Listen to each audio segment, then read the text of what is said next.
And we are live. I am here with the number two pound for pound fighter in the world, uh, WBA super middleweight and the RBC middleweight champion of the world, Ossie Devine, fellow commentator. How are you doing today?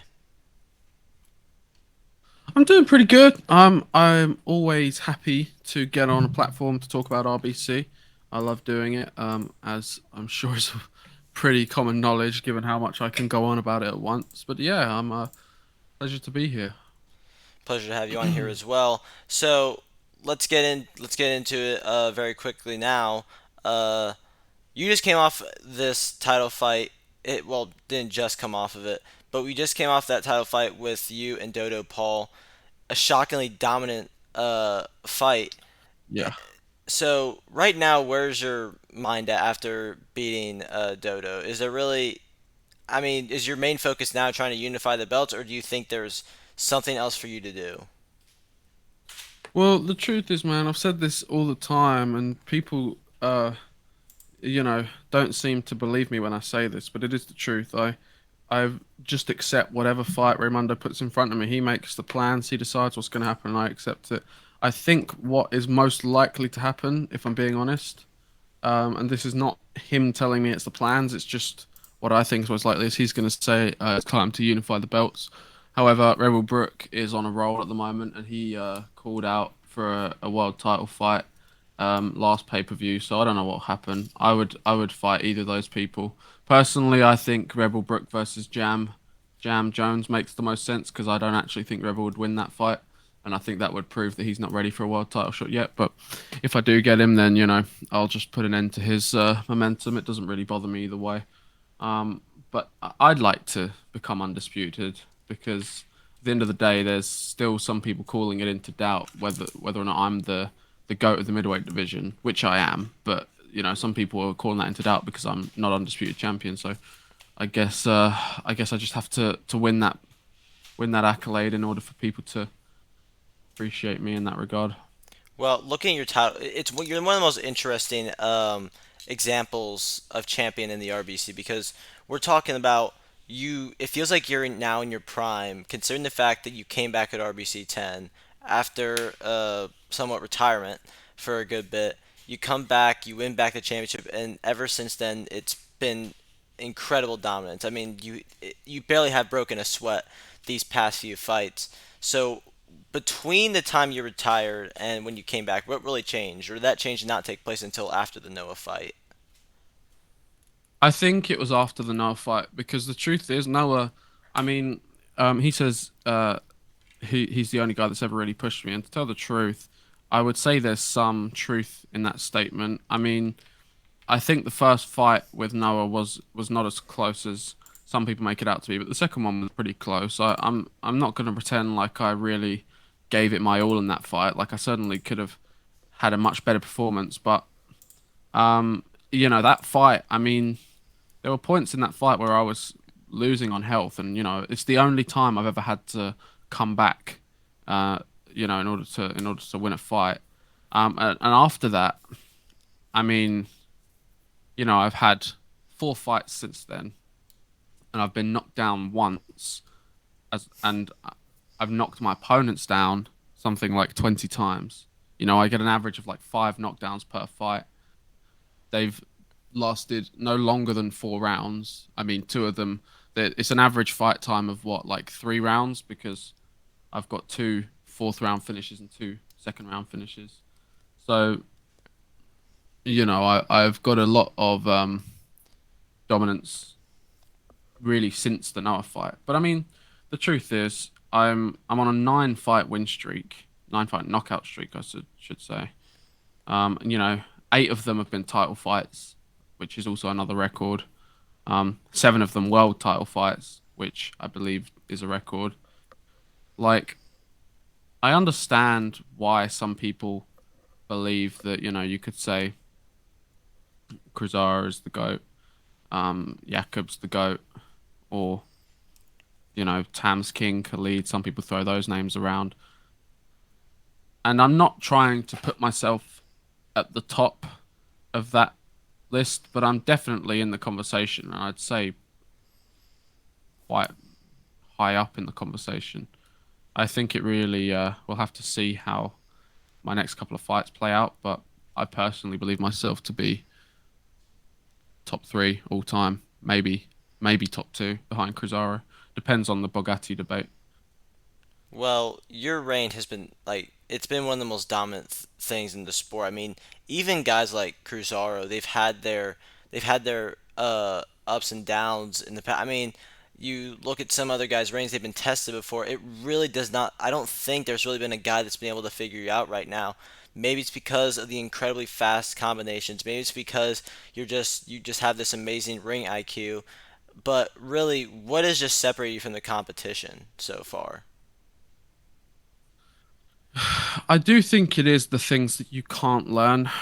I honestly do because the fact of the matter is like, and I don't want to keep talking about Noah Alexis in case he thinks I'm talking shit about him because I'm really not. I don't have any issues with the guy. But he talks about, if he trained for me, then he would have beat me. But I don't really train that much at all. I don't. There's plenty of guys in RBC who train like 100 times more than me with no exaggeration. I've literally got 100 times less gym fights than some people I would imagine. Certainly, 10 times, which is still a lot. And yet I'm still able to be such a dominant force. I think it comes from the things that I just it sounds weird talking about like natural ability in Roblox, but I honestly think like I've just always had well above average reaction times. Like I can block punches in a split second and already be throwing my counter. Like maybe I do have quite high IQ in the ring, and another thing is I've never once felt any pressure in any of my fights. Like I just am able to control it. I don't feel nervous. I will occasionally feel nervous in like the 15 minutes before I make the walk to the ring, but after that, it's just, laser focus. And that's that. I think those are the things that set me apart, not really the work that I put in, because without trying to diminish anyone else, I don't put in a lot of work. There's just something that sets me apart. Well, I mean, you look at how stacked your division is at this point. We're talking names of former world champions and current ones. I mean, you had Khalid in that division once, and then now you have NJJ. You've got Jam Jones, who is not a champion, which is one of the craziest things I've heard in a while. You have Harry Golovkin Mm. in there, and even not the entire. I mean, you have Rebel Brook as another contender, but you have a good tier of fighters that are in that middle pack. But it's such a crazy division Yes. that it's so difficult to make your way up there. But when you look, the fact that you are the number one fighter by far in that division right now, does that give you any satisfaction? Yeah, I mean it does. I mean to say that you're the best guy in the most crowded division is obviously a big like a big thing for the ego. I mean, when you look at the top 10 in RBC's middleweight division, including me. Oh, sorry, I'm not my mic cover off. Including me, 8 of them are world champions or former world champions. The other two, which are Harry Golovkin and Mizzy Paul, they've both fought for world titles. It's an unbelievably stacked division in terms of like pedigree. And that's not to discredit any of the other divisions, but you look at welterweight, for example, you've got guys like Gabriel Cotto and Sally Sal in there who both of whom I like very much, but they're like 2 fights into their career. Middleweight is an incredibly stacked division. And it does give me a lot of satisfaction being number one. So I think it's pretty it's a pretty unique distinction. I mean, just at a glance of the other divisions, there's like 3 former world champs in welterweight, and they're the top 3 guys. And heavyweight, you've got Bogatti, Tams King, Maldonado, Fishy Fury, who just is inactive. And other than that, you've got what Beast Riley. Yep, So triple. heavyweights got some good pedigree, but yeah, Triple. Well, Triple obviously held the Commonwealth title. certainly could have been world champion. He was not to go off on a tangent, but he was like I honestly feel like his Commonwealth title reign was better than some world title reigns. Yeah, and you look at, I mean, heavyweight's very top heavy. I think welterweight is very, very top heavy, but middleweight feels like it's spread out. I feel like, I mean, you got 10 guys that division. Not all of them can become world champions, but they have either been or challenged for at some point. And now that you look at it's basically down to the Hmm. top four at this point. And who's going to become the greatest of all time? It's down to those four guys. I mean, but those other three, you have NJJ, you have Jam Jones, and you have Rebel Brook. Which one have you been most impressed by so far? To tell the truth, I would say that they all impressed me for different reasons. I mean, I I I don't have any issue giving credit where it's due because truthfully, I still consider myself a cut above the rest. But I think Rebel Brook, it's impressive how he's done something similar to me. He was IBF champion, vacated the title, just disappeared for like nearly a year, maybe over a year. I can't quite remember. And now he's back and he's winning again. Jam Jones has another similar kind of career turnaround story where he had a bit of a rough start as well, and then he went on an impressive win streak. I mean, he was on like a 6 or 7 fight win streak. I think it was six. I'm not 100% sure. Um, and then NJJ, one of the things I've always respected about him is the fact that he's often like he's faced some adversity in his career. He's 10-3, and those three have come at quite spread out points in his career. Obviously, losing his first fight, something like his fourth fight, and then like his seventh fight. And each time he manages to bounce back and get on another streak. So that's a very impressive attribute that he has. He doesn't like to quit, which I think is always respectable. And now he's IBF champion again. And there's been a debate of what should be the main event. I've been trying to claim it should be you and NJJ, but you got three possibilities right now. You have whoever Cesaro is going to fight. You have Tams versus Bogai, which people are already clamoring for now. And then you got you versus NJJ. That RBC 15 is supposed to be the biggest pay-per-view of all time. It's supposed to knock everything out of the water, even what we had at RBC 14. So, what is your case to be the main event? I know you very much want to be, and I've made the case for it already. But what do you think your main case is for? Well, for me, it's the fact that me and NJJ would have a very high level of pedigree in terms of the guys at the top of their divisions. We've been the most active by far. Tams King has had some fights fall through, which were not his fault, but some of them were as well. And he's fought like he started getting active again recently, but he was also quite inactive for a long time. And obviously Bogatti fights fairly sporadically these days.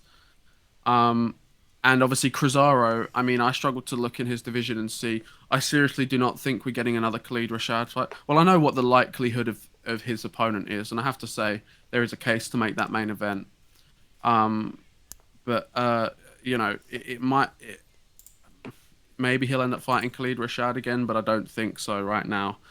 After I mean, Khalid's on a 2 fight win streak, and I mean, some people have got world title shots off the back of that, but he's fought two guys who are, Dax is a very good friend of mine, a very good competitor, but his record doesn't do him justice.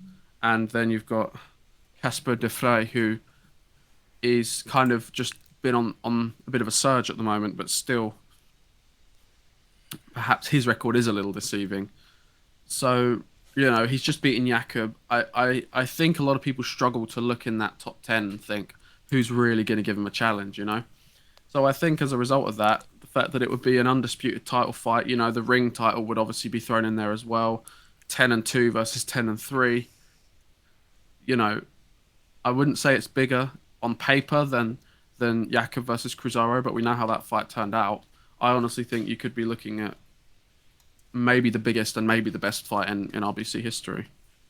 Well, my main case for it was the fact that you three, Jam, NJJ, and you, look at the fight bonuses. Look at who wins fight of the night. Look who gets performance of the night, KO of the night. Most of the time, it's you guys. Mm, I mean, you just had in my honest opinion, the best fight I've ever called in the RBC was Jam versus NJJ with the second fight, what they just did. Mm, So, and looking at your performances, you've been probably the most dominant fighter in the game today. So, I mean, mm, with NJJ, he likes to run his mouth a lot, which really does help him uh, get people to watch.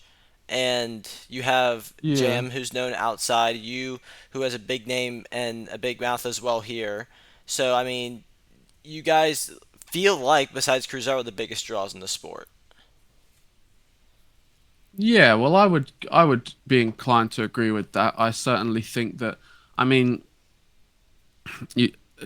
some people criticize my the pedigree of my opponents, which I think is unfair because I've fought three world champions in my last three fights.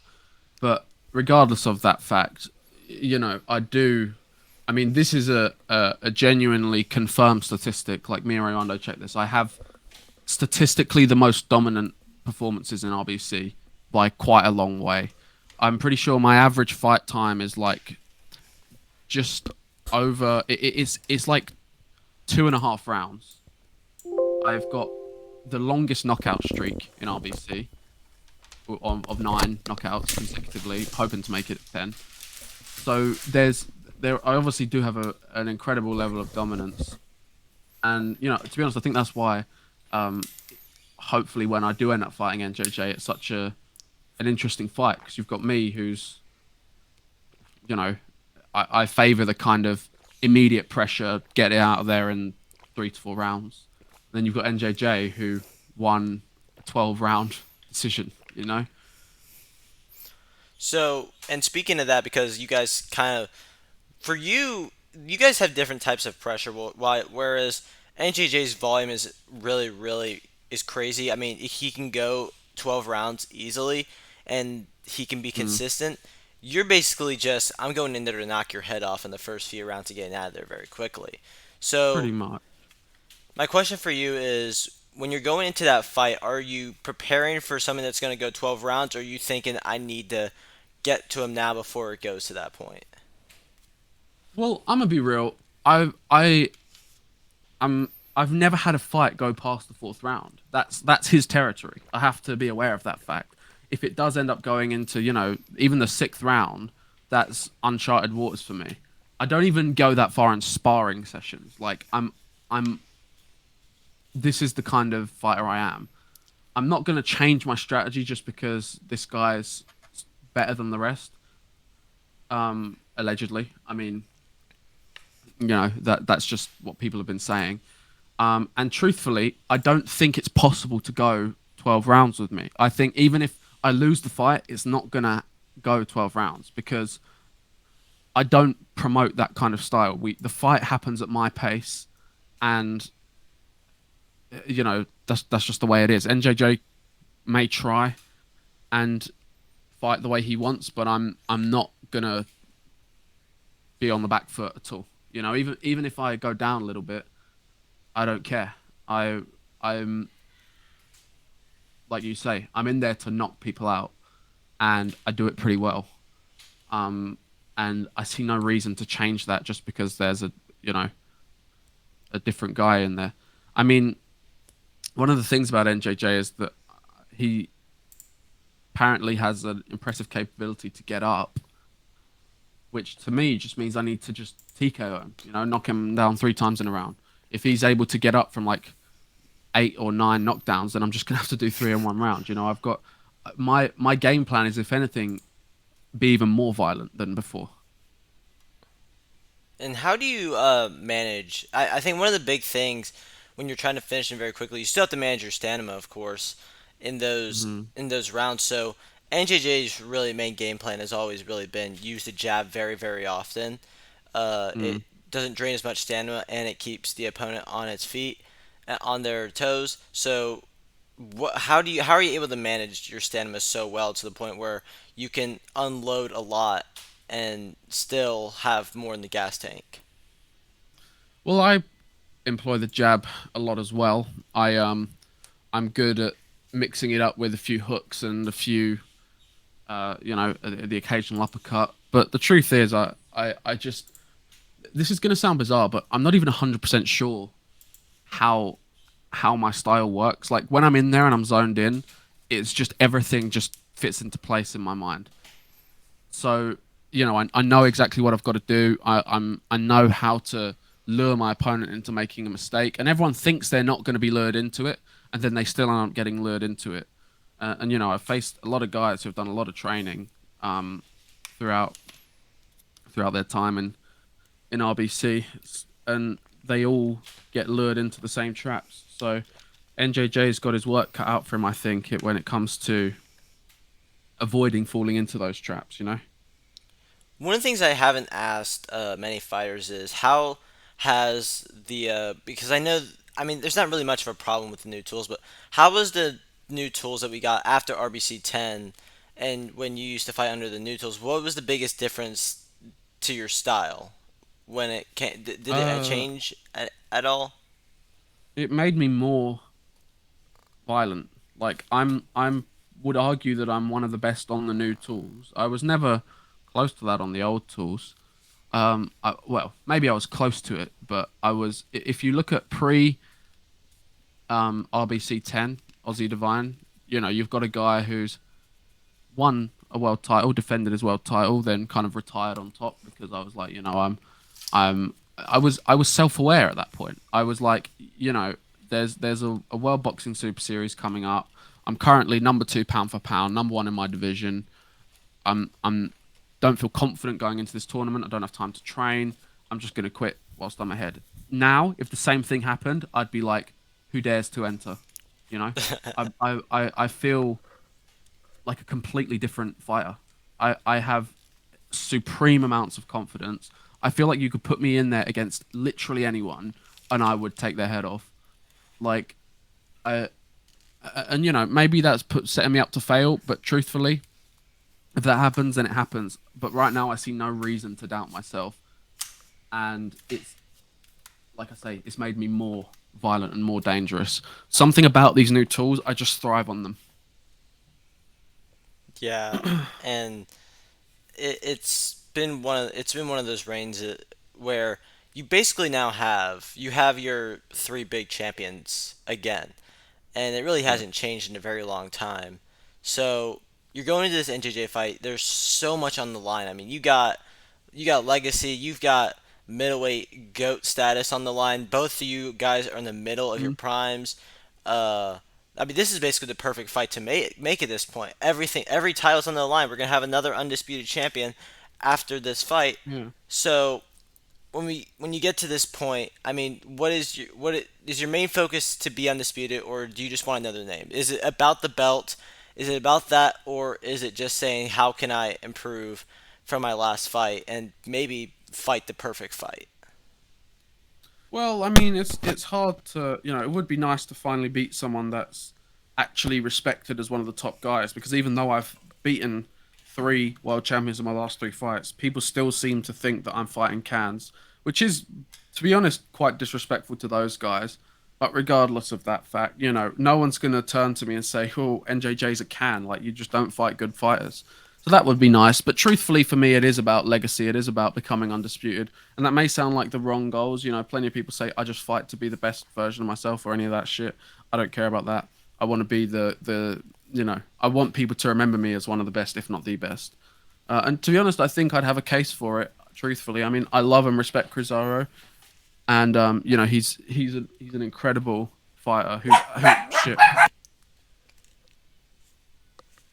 wouldn't be the same without an appearance from the dogs. Be quiet, dog. He's helped me a lot in my career with how I fight. But I mean, only one other guy has as long of a win streak as me, and it's the guy who's on the longest undefeated streak right now. And you know, I mean, my streak has been more dominant than his. If we took away my first 3 fights where I went 2-1, or sorry, 1-2, I don't think anyone would be questioning that I'm, you know, right now when you see people talk about who's the goat of RBC, you see people say Crisaro or Bugatti. Like the occasional person says Jakob based on his pedigree, which I think is valid. But then You know, just because I didn't have the best start to my career, I don't see why that means I should be discredited from that conversation. But I don't really care. I'm just gonna keep winning until people can't do anything other than accept that fact. Because I mean, if I win enough, then eventually people are gonna have to be like, okay, let's stop doubting this guy. And you have another possibility of, and this is just a possibility because we know Yaka left the division and it has thrived ever Yes. since. He just lost to Cruzaro, and Yes. there's one of two things that can happen. He can try again and fight Khalid, which I think is very much a possibility, or he goes back up to middleweight to try to get that back again. So, Yeah. would you be would you like to have that opportunity to fight Jakob and basically just confirm that you're the greatest of all time at that point if you Well, do? I would, and I've actually requested that at one point in my career with Raymundo. That's one of the only fights I've ever requested. Um, but truthfully, and this may have changed since then, but it seems like Jakob is more focused on becoming two division undisputed champion. And truthfully, Cruzaro won that fight. That's the official result, but there was obviously some controversy surrounding it, and I think he will be capitalizing on that fact to say, well, you know, I know I can beat this guy if it's the right playing field, and you know, I think he'll focus on that fact because, as far as I was aware, Jakob felt as though there was nothing left for him at middleweight. He's won undisputed. He's won the Super Series, which I'm not sure there'll ever be another one. So, he might actually be the only fighter to win that, which is something I can't, take away from him. And right now, given the fact that he's the only ever undisputed middleweight champion, I think he still considers himself the GOAT of the middleweight division, and I'm not going to say that he's unjustified in that thought process. However, I do think if I win undisputed championship, which I strongly believe I will, or even if NJJ somehow won, he's going to think, right, now there's someone to question my legacy in that division, and maybe he's going to consider coming up and sorting that out. But I do think he remains focused on becoming the first ever two division undisputed champion.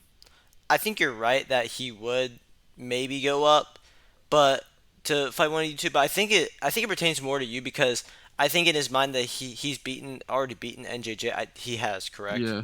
So and Yes, he did, I believe. he's gonna believe at this point like I already accomplished this, but if you win, I think it's the question of okay, this guy who I've never have you haven't faced him before, right? I've never faced Jakob. Yeah. So he's gonna look at that and basically say, I've never faced this guy before, and now there's a question because there's another undisputed champion. It's in a weight class that's ridiculously stacked. He has came out on top. What do I need to do now? And I think that's the main question on his mind. I think that is very much a possibility of him moving out to fight you specifically.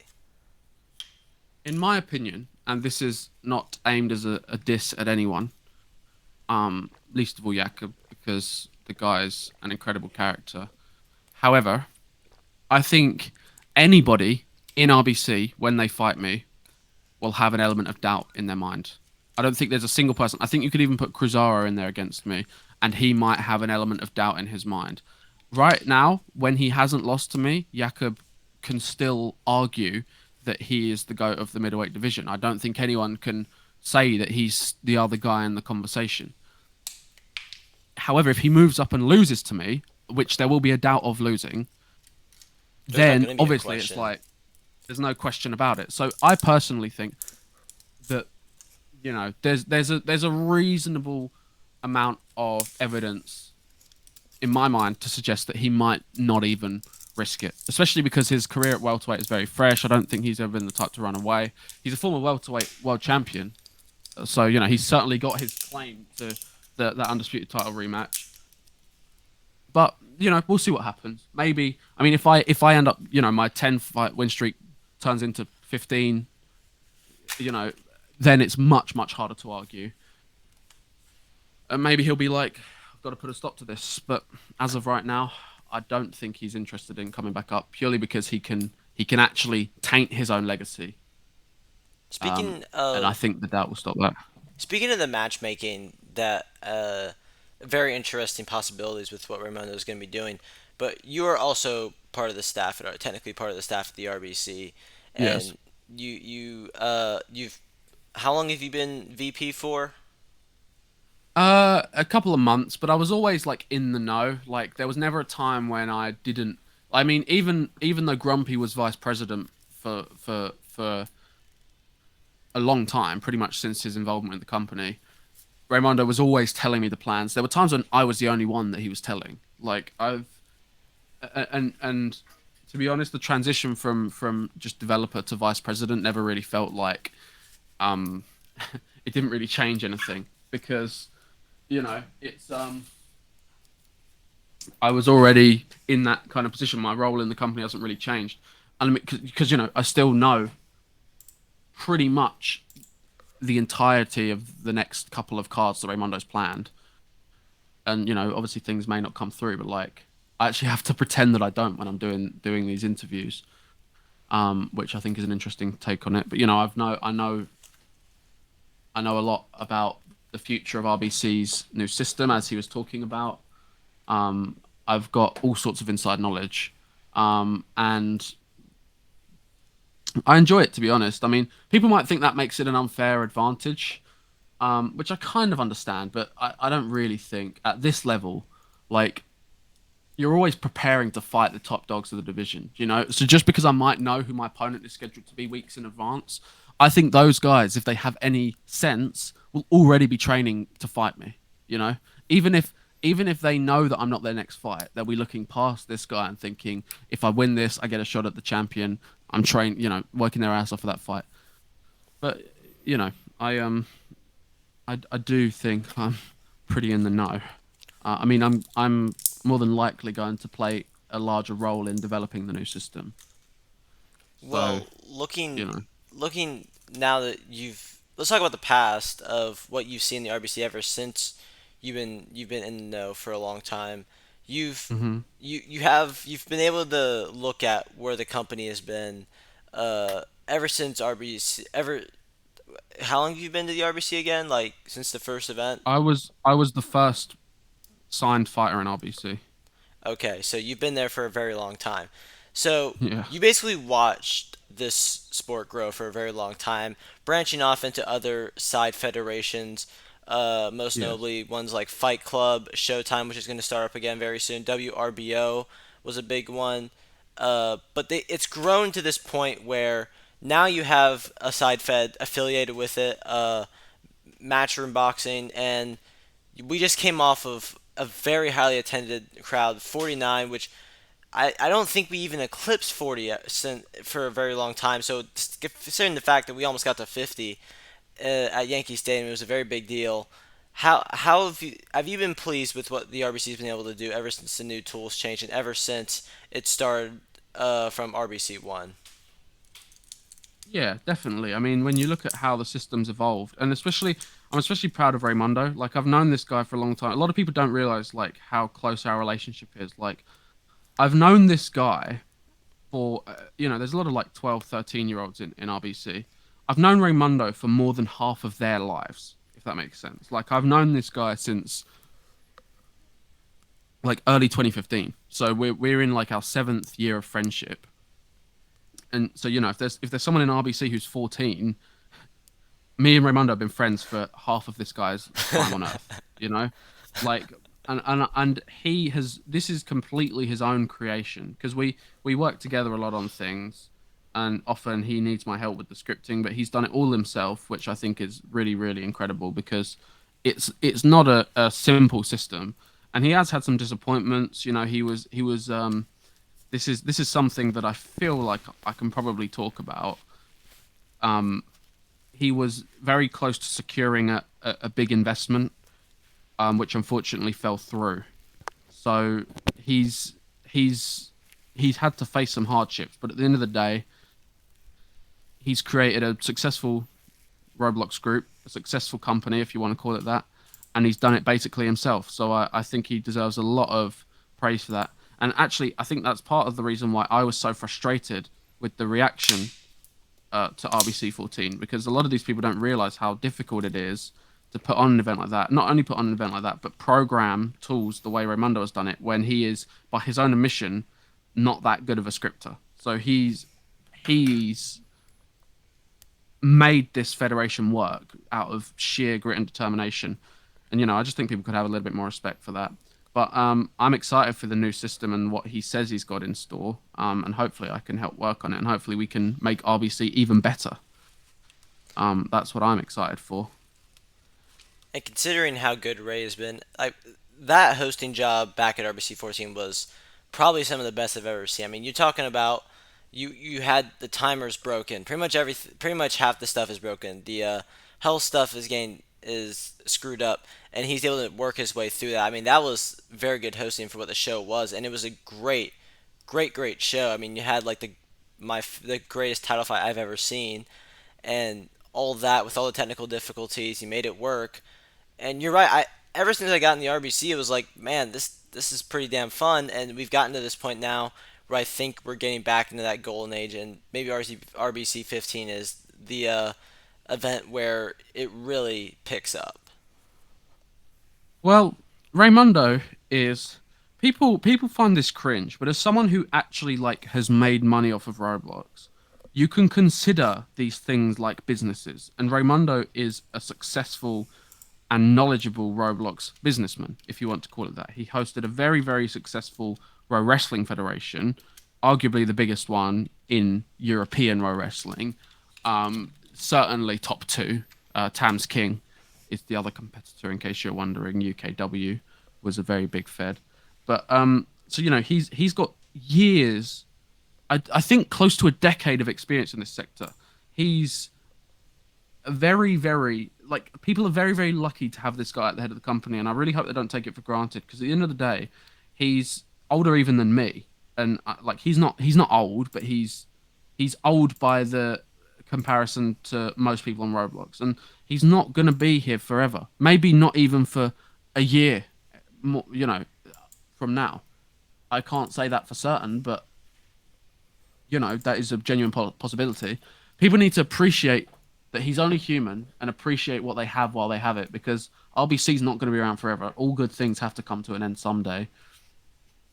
And I think instead of bitching about the first like pay-per-view with technical difficulties, really, they should just appreciate that it's taken 14 pay-per-views for us to have one that kind of went wrong, and he's still, due to his expertise as a host, was able to persevere and pull through. I think that's how people should be looking at it. But unfortunately, he is also aware, due to his expertise, that that is just part of the game, and you can't please everyone. You'll never be able to please everyone. There's always going to be bitches, and part of his ability is that he's able to deal with that. And I'm certainly very, very, very, very proud of him, and very, very glad that he's my friend. Well, let's also touch in about your rise to the RBC. I mean, obviously it's a very good story about how you were able to overcome a 1-2 record to get up there. But how did you first discover Yeah. the RBC? I know it was definitely through you and Raymondo's friendship, but where Yeah. did it really start for you? Well, it's interesting, right? So he ended CCW, um, which was his wrestling federation. I think like late 2020. He kind of ended it, then it made a comeback, then he ended it again. Pretty much immediately after that, he was like, or he took a couple of months off, and then he was like, I want to make a boxing tool. So I was like following his development of RBC. He was getting interested in it. He's always been an avid boxer in real life and a fan of boxing. We'd made an MMA game together, and he was like, in fact, that's a very valid point. So it wasn't immediately after he ended CCW that we first made our MMA game. That was in like 2020. Um, then he kind of just at some point, late 2020, early 2021, he was telling like he was just making the system. He was working on it, and so obviously I knew about RBC pretty much from the moment it was conceptualized, because we talk, me and Raimondo talk like every day, and I don't like to flex our friendship like that, but it is what it is. I mean, our messages go back years, If I search in our chat from the oldest message, and this is a new account of his, it comes from like 2020, and so we've known each other for a long ass time, and he was just keeping me updated on the progression of the system, and then like I'm a realist, I'm a dev, I know how often projects can be started and don't finish. Um, so I was very surprised by the fact that he managed to get it to the point it was at ready for release. Um, Very proud, obviously, but I was a little surprised given the fact that he also was like, I'm struggling a bit with the scripting. Um, and yeah, that was the start of RBC. He then started setting up the administration. The reason I was able to be the first person is because he sorry, I just hit my mic there. Is because he like sent me the link as he was setting it all up, and he was like, "Can you test that this works for me?" Um, so I did, and it worked, and then Ossie Devine was born. But yeah, it's that's kind of how RBC started. Like he got bored and was like, I've been wanting to do this for a while, and let's do it, and that's that. And a lot of people don't quite realize that RBC actually is, if you consider Robux like real money, it's actually a very very successful business. This guy's made a shit ton of Robux off of it, so it was actually quite a good thing. He's also given a lot of Robux away to the fighters. I think that's a very impressive model that people don't realize as well. Well, I think he's also been involved with Real MMA, especially with Brawl. What he's done there. Have Yeah, you paid attention to any of that? not really. It's not really been my thing. I mean, I there was a couple of times when I was like considering getting into it, but I think it's best just kind of left away for me because I'm not. I mean, like I say, I struggle to train for RBC, and if you've got a something that takes as much skill as for MMA, I'm not interested. It's a pretty complicated system, but let's go to your commentary career, and I'm not gonna talk about me forever, but you have we've had you ever since you started with comment. When did you start commentary? Near the beginning, I mean, I was obviously I may have even been on the first fight night card. It was me and Grumpy for a long time. We're the two of the guys that have been there right all the way through. But obviously I was fighting on the first RBC card, so there was like a bit of I can't fully remember, but I've been like an active commentator since virtually the beginning. And we moved to today. We got new guy Aiden Rooney. He seems to be really good at it. He was a good Um, commentator. but I mean, when you watch these fights take place with when you're watching friends, when you're watching rivals face off, are you able to learn about RB road boxing in general when you're watching these guys fight, or do you think you just learn based off of what you're able to do? What I you think um I think I learn just what I'm based off what I'm able to do. Obviously I pick up things. It is useful like really paying close attention to these guys because obviously they're my opponents sometimes. Like I notice things that I'm actually not going to talk about on this podcast in the Jam and NJJ fight that I think I can capitalize on, which may come to work in my favor. But truthfully, I'm just there trying to enjoy and just be a fan really because I think one of the things about RBC that sets it apart from a lot of other row sports is that it's so entertaining to watch. and speaking of that NJJ Jam fight, I want to ask you about because it was insane how that fight went. You had like the first four rounds we're already thinking, oh my goodness, NJJ is just gonna dominate Jam. Then it goes turns the exact opposite. Jam wins a bunch of rounds in a row. We're thinking, oh my god, this is going the same way as the last fight, and then the last three rounds is an absolute war. And the Yeah. question I have for you is, was that the best RBC fight you've ever called? I think it's up there. Because sadly, so I remember a couple of really good fights. I remember calling Yaka versus Drizas one. That was an incredible fight. That ended in a draw. That was a 12 round draw. Um, that was a really good fight, but that's certainly the most fresh in my memory. Uh, so yeah, I'd say it's up there, certainly in an argument for one of the best fights in RBC of all time. Yeah, I mean, and RBC 14, despite all the difficulties, do you think that was a successful night as a whole? I do. I mean, this is the thing, right? I'm always going to be biased because I'm always going to be on Raimundo's side. I'm never going to try and stitch him up. But the fact of the matter is, whatever issues were in place with the event, there was something wrong with the system. I don't think anyone's in denial of that fact. Raimundo even obviously was aware of it, even during the event. But it made for a very, very fun event to watch. And the other thing is, I mean, we still haven't fully diagnosed the issue yet. Mainly because we've decided we're just going to remake the system. But it was an even playing field, technically. I mean, I'm not being funny. The issues were prevalent for everyone. The issue were there for everyone. Yeah, So, it wasn't really biased anyway. It was just that the fight's just gonna probably gonna end a lot quicker. well, precisely. That we still got a 12-round war. Yeah, So, I mean, I don't think we've gotten that on that new system except for what I saw, what we had in my zone with Jam versus Harry Golovkin. yeah, so I heard that was a very good fight. Sadly, I wasn't there. I'm not really in the know with these other federations, but it's It was very similar you to know the NJJ and Jam fight. well then, I mean, there you have it. There's a lot more interesting fights happening, I think is the best way to put it. Which is probably it's not something I really have a concept of, obviously, because I like to mention how quickly my fights finish on average. But it's nice to see these long fights.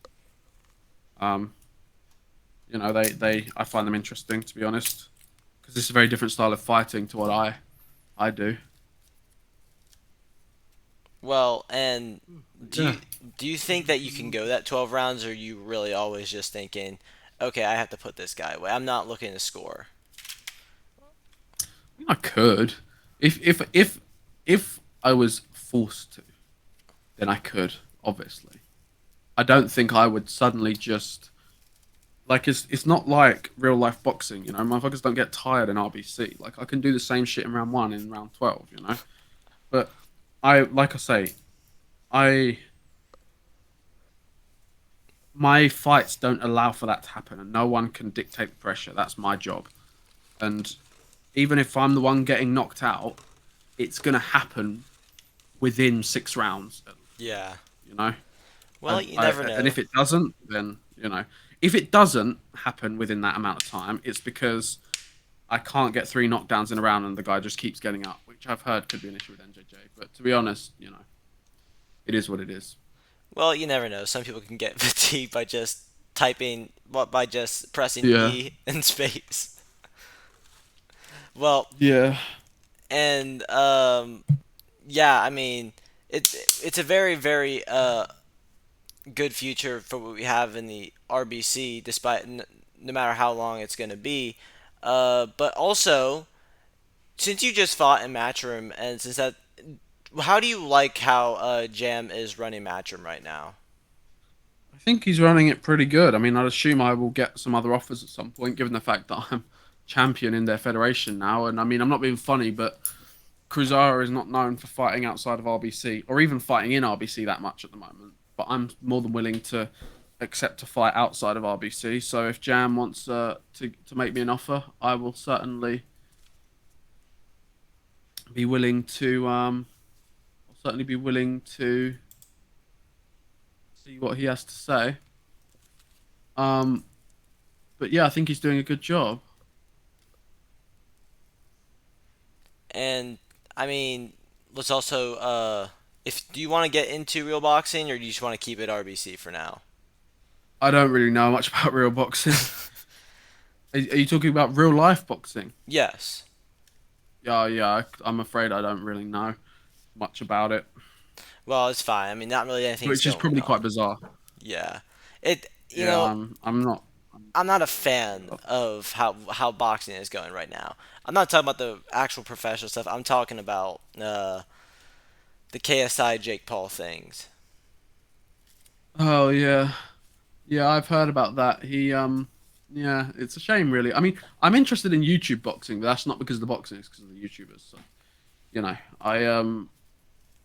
yeah, I'm more interested, to be honest, in like I think fights can work if the fighters are actually like good at what they do. I mean, it I mean that's why I like the RBC a lot because it's really the best. I mean, even the side fights, you're not always going to get the best versus the best. I feel like in the RBC, you're always going to get the best boxers in Roblox right now are probably here in the RBC. Don't you agree? yeah, 100%. I mean, that's evidenced by the fact that you're seeing guys from other systems coming into RBC with very few guys going out of it. I mean, when was the last time you saw an RBC guy try and join WBA or any of these other systems? I couldn't tell you any others, but that's the one that I'm I aware of. think there's like a PBC Fed that they have, but PBC, yeah, I'm not 100% sure, but you hear a lot of these guys coming in to RBC. yeah, Um, there's guys from like yeah, I think, UFC cleans coming in to RBC. yeah, exactly.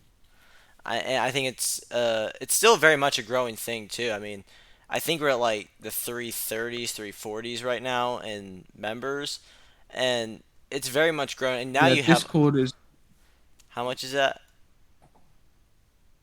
Discord is around. Let's see, important links. 418 members in the Discord Oh, okay, server. I'm totally I'm not sure how many of that constitutes active fighters. I mean, we've got 214 people that are offline right now. Um, a lot of them verified. I mean, each division has something like 40 or 50 people signed to it. The group, the Roblox group, has got like close to 1,000 members, I believe. yeah. This will. I It's mean, Yeah, it's 976. Dude, sorry to interrupt this thing, but I really need the toilet. I'll all right, be very quick. all right, you're good. One moment. Sorry.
You, McConaughey.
Sorry about that, dog.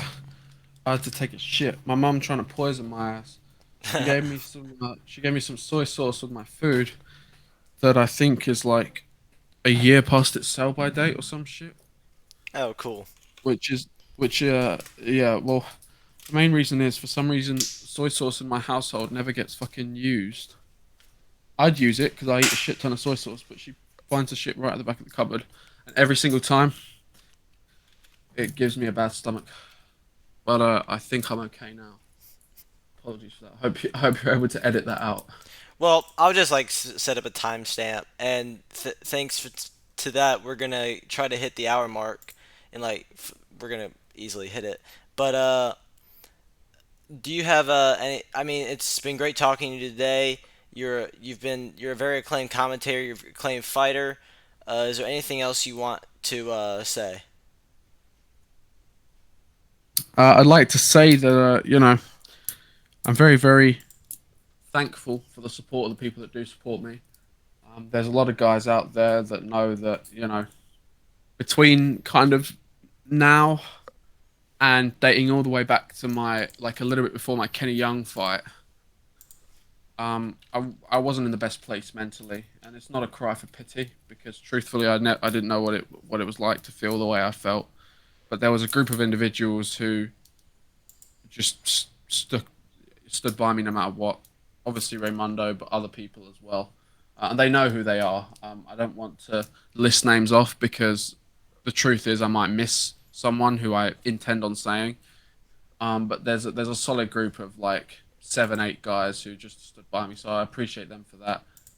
Um, and the main thing I'd like to say is, guys, just not just me and Raymundo, but enjoy RBC as a whole while it lasts because a lot of the guys, I'm not the oldest guy in the world. In fact, I'm still incredibly young relative to, most people in the world, right? But enjoy RBC while it lasts because I can tell you for a fact it's not going to last as long as, say, RCW did, which was my childhood, and that shit lasted like 6 years. RBC is not going to last that long. There's going to be an end date to this, and when it comes, I just want you all to look back and think, yeah, I had a great time and this was fun as hell, and not think like there's any tainted memories of it. Because, I'm not going to be here forever. Raymundo's certainly not going to be here forever. And RBC is not going to be here forever. So I hope you'll just appreciate it for what it is and, take it as that. It's just a bit of fun, a bit of stuff we do as a hobby. And I hope you guys can appreciate that. Well, Ozzy, thank you for coming on. It's been a long time coming. Uh, and good luck on whatever you fight have. I know you're most likely fighting at RBC 15. Good luck with the stuff Hmm. as VP of RBC. And thanks for coming on.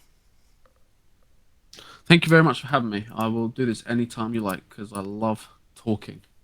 All right, cool. Thanks for coming on, and that will do it. Bye, everybody.